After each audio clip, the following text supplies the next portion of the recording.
Барлықтарыңызға сәлем, каналыма қош келдіңіздер. Бүгін сіздермен осындай көріністен бастайын. Бүгін бізде котлет. Мен бұны алғаш рет жасайын деп тұрмын, өйткені бір рет жасағаным бар. Ол да жақсы шыққан негізі.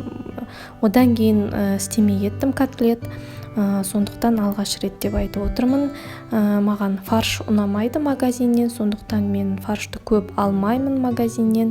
Үйдегілер өзім жемегенге үйдегілерге де жегізбеймін да.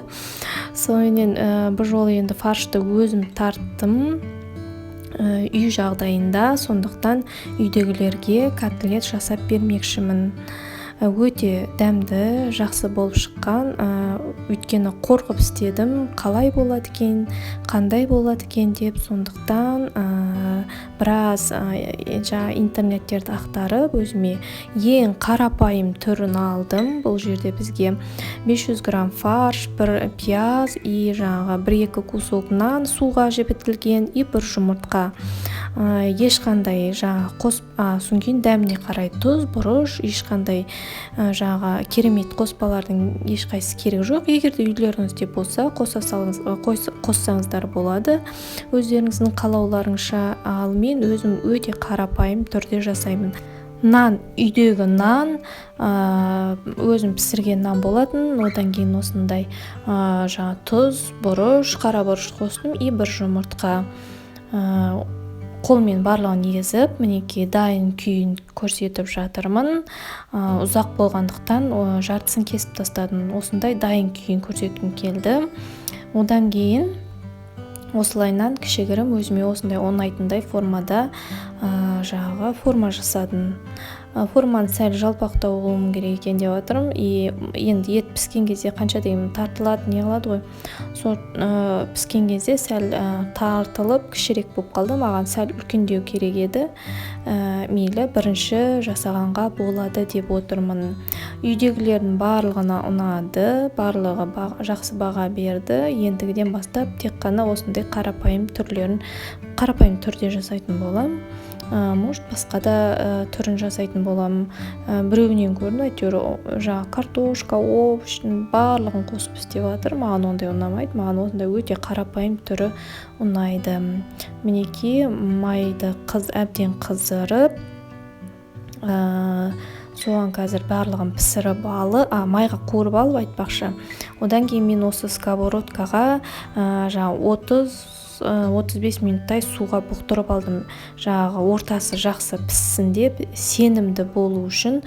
Сондықтан кішігірім қайнаған су құйып, осылайнан котлеттердің барлығын суға қайнатып алдым. Ато менде ой жүреді, ортасы пісті ме екен, не қылды екен деп. Сондықтан өзіме сенімді болу үшін солайнан қосымша тағы да суға бұқтырып пісіріп алдым. Өте дәмді шыққан, өзімде ойлаған жоқпын. Осылайнан жақсы шығады деп.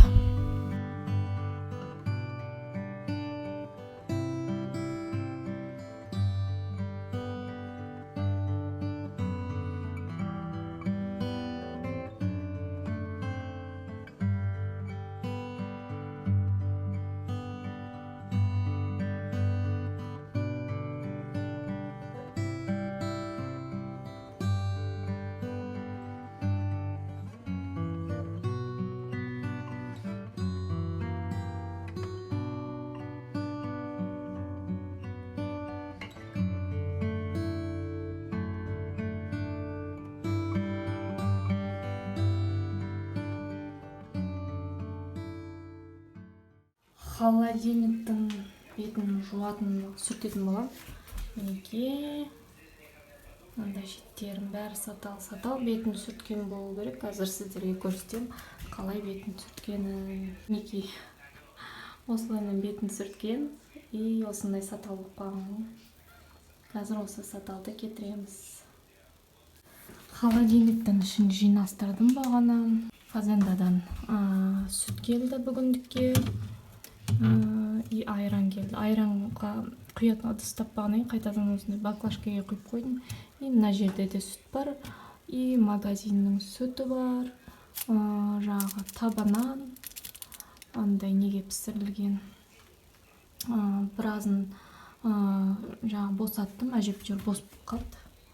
Кәдімгідей үстінде мінекей тамақтар, нелер. Астында осындай. Мына жақта ішін жинастырып қойдым. Ішінде деген мүмкін емес еді. Ештеңке саламайсың, қойамайсың, аламайсың. В общем, сүтпен неген байымыз ғой. Қаймақ бар, в общем, барлығы сондай нәрселер көбісі. Ішінде жаңағы көп нәрселер бар еді, біраз жейтін, олардың бәрі уже сұрыптары өтіп кеткен, көбісінің уже көбісі жемеген, яғни сонымен тастадым барлығын. Содан қайтадан босатып қойдым. Может, кешке таман магазинге баратын шығармыз.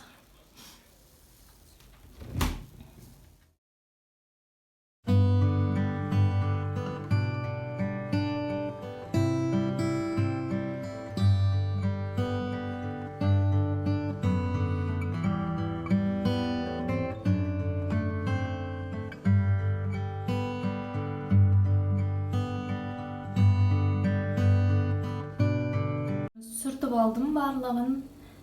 Саталдары кетті деп ойлаймын. Айнасындағы холодильниктің қазір немен жағып көреміз, фонарикпен. Мінекей фонарикпен жағып көріп жатырмын. Кеткен сияқты. Салфеткамен сүрттім енді, айна сүрткішпен. Барлығын жақсылап. В общем, бүгіндікке бізге қуырдақ, кеше котлет жасаған болатын, бүгін қуырдақ жасадым. Қуырдақ бізде мінекей. Бұл менің жасаған қуырдағым. Мен оншақтай керемет қылып қуырдақ жасай алмаймын. Енді осылайынан жасадым. Бүгін фазендадан кішігірім ет келген болатын, қой сойылған болатын. Содан бізге осылай ет беріп жіберді. Сондықтан бүгіндікке осылай қуырдақ жасадым. Мен қуырдақ жемеймін, пока мен диетадамын. Сондықтан мен өзіме осындай пюре жасадым. Қазір осы пюрені жейтін боламын. Бүгінгі асымыз осындай болады. Бізде қанша рет жауын жауды. Дала салқын, керемет. Күшті болып тұр дала. Сондай терезелердің бәрін ашып қойдым. Есікті ашамаймын мен дарға. Бірақ терезелер ашық. Бүгінгі влогымды аяқтайын осы көрініспен. Сау саламат болыңыздар.